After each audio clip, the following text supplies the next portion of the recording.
देशाची वाट लावण्यासाठी अमेरिका आणि चायनाने कॉक्रोच जनता पार्टी तयार केली आहे.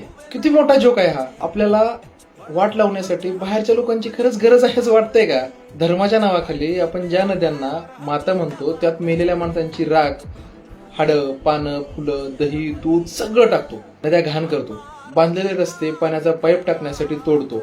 नंतर आपोआप दबलेले रस्ते केबलचा पाईप टाकण्यासाठी पुन्हा उकरतो. कोण काय खातं यावरून आपल्याला राहायला घर भेटत नाही. त्यावरून खून होतात.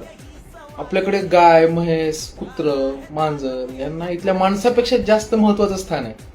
खरं तर माणूस एकदम तुच्छ आहे आणि हे प्राणी म्हणजे देव किंवा देवाने पाठवलेल्या विभूती आहेत. विज्ञानाच्या नावाखाली आपण फक्त गुरुत्वाकर्षणाचे नियम पाठ करतो आणि प्रत्यक्ष आयुष्यात आपले डोळे बंद आणि डोकं गुडघ्यात असते.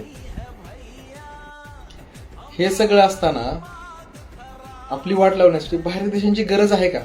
तुम्हीच सांगा आता.